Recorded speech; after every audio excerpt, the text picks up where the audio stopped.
Eu vou ser telegráfico porque 10 minutos é muito pouco para abordar um tema tão complexo.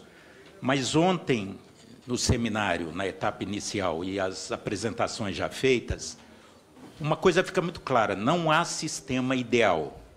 A própria ideia de representação é uma distorção em si. Na medida que se introduz regras, filtros, funis, você, de certa forma, está distorcendo a representação direta da população. Então, não há sistema perfeito.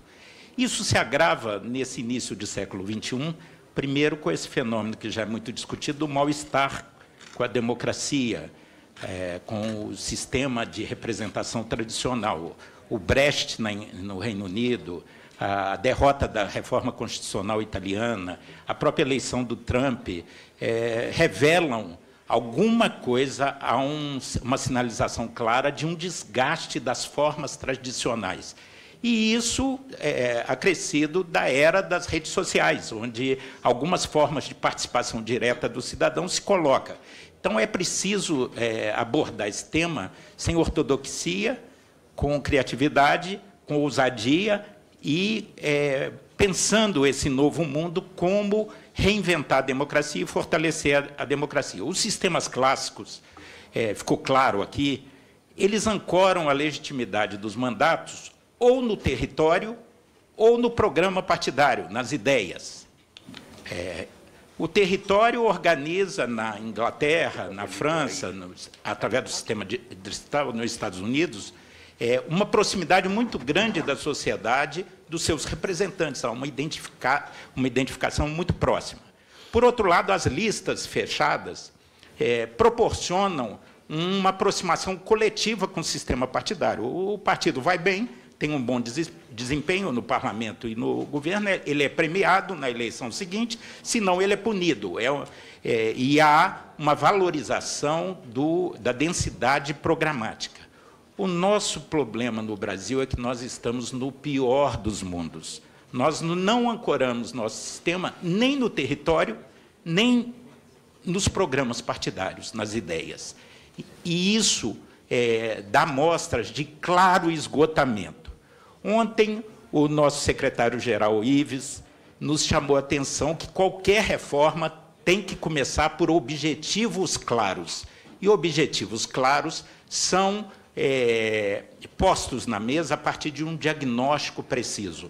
Eu enxergo que a nossa reforma inevitável, inadiável, e nós temos só 6 meses para fazê-la, precisa responder a 3 questões, além de questões importantes, mais periféricas, operacionais, mas 3 grandes questões. Primeiro, a questão da representação, aproximar a sociedade da representação política num país que 70% dos brasileiros não lembram sequer o nome do deputado em que votou um ano depois. Quem não lembra o nome não controla, não cobra prestação de contas, não há nenhum tipo de vínculo orgânico entre o eleitorado, o cidadão e seu representante. É uma coisa totalmente difusa, tanto que a nossa atuação parlamentar tem muito pouco a ver com a nossa reprodução política nas eleições subsequentes.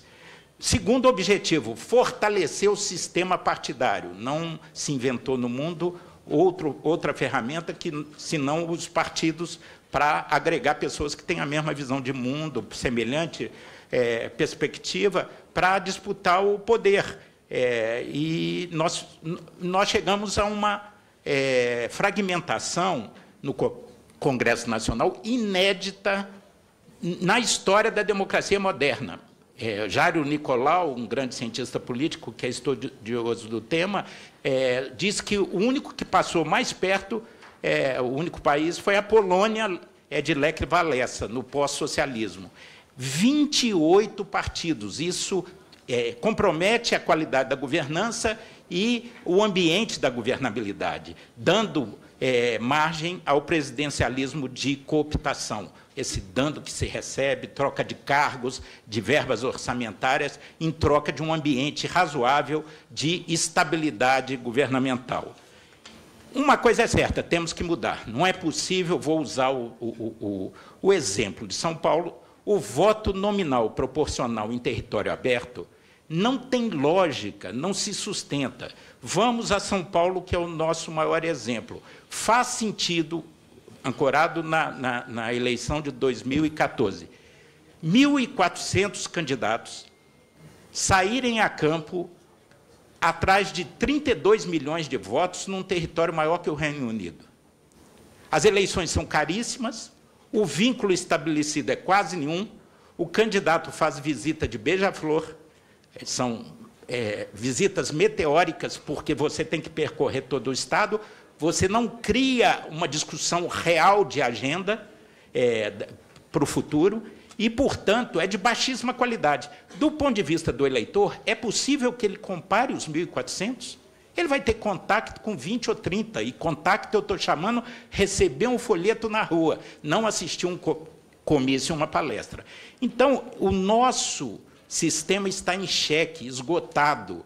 É preciso ter coragem para mudar. E aí se agrega a crise do financiamento, fruto do maior escândalo da nossa história, onde corrupção e financiamento da atividade política se misturaram aos olhos da sociedade, da população.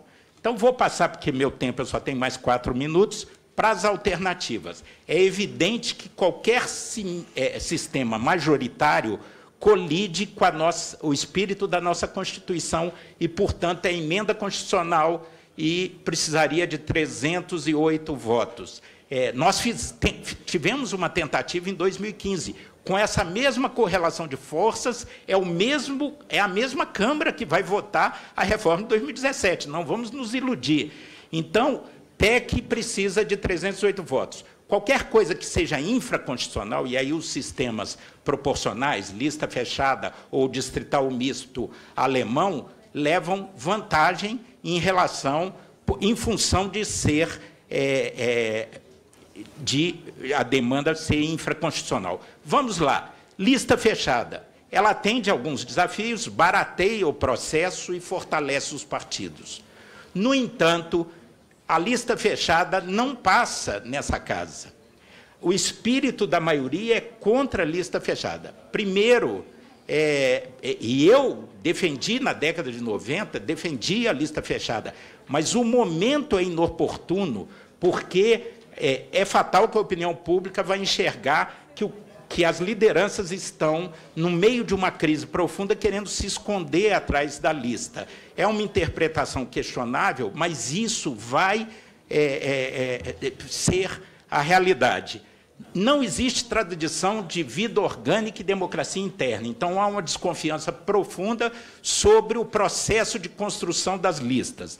E a tradição cultural do povo brasileiro não aponta, na boca do povo aparece: queremos escolher diretamente nosso representante, mesmo que esqueçam um ano depois o nome dele. Mas o povo diz claramente que quer votar. Então, a lista fechada há uma complexidade enorme, nós temos que aprofundar essa discussão. Eu não tenho nenhum preconceito abstrato teórico contra a lista fechada, mas acho muito difícil viabilizar no Brasil.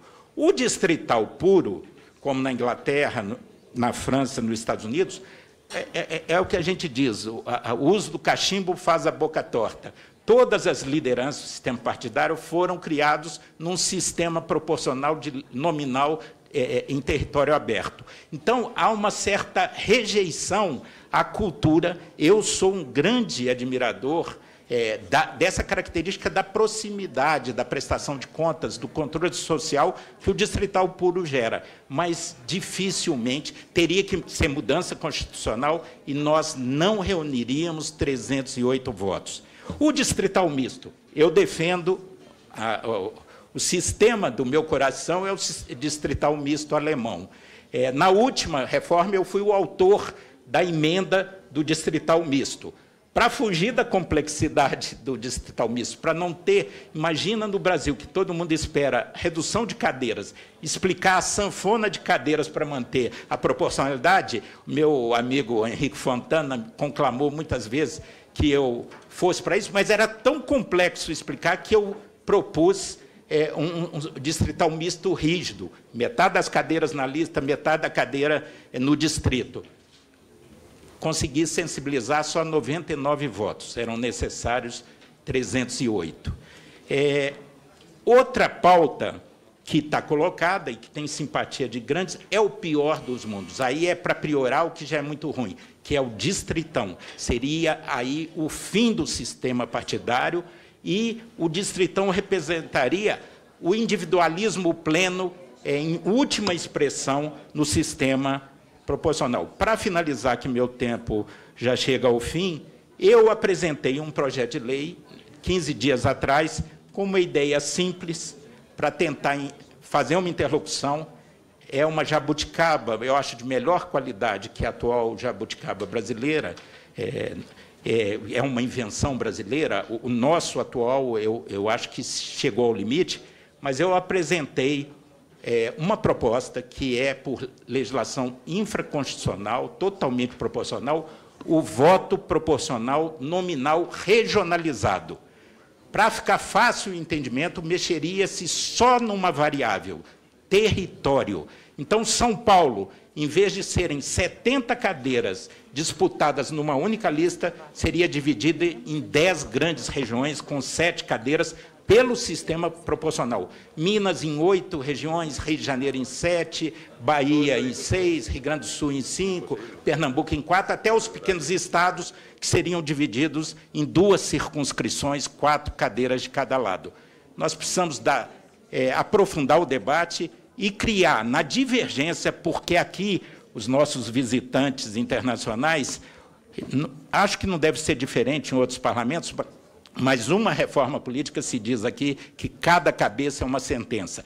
Cada deputado, cada senador tem um modelo de reforma na sua cabeça. Então, nós precisamos de exercitar a arte da política, de criar na divergência a convergência do dissenso, o consenso, porque o Brasil tem pressa e a qualidade da democracia não é um assunto dos políticos, é um assunto da sociedade. Nós precisamos reinventar a democracia brasileira depois dessa crise profunda do mensalão, do impeachment e da Lava Jato, e, para isso, nós temos que, rapidamente, temos 6 meses para criar uma convergência com boas regras de financiamento, mudança do sistema eleitoral e cláusula de barreira com a mudança da regra de coligações. Muito obrigado.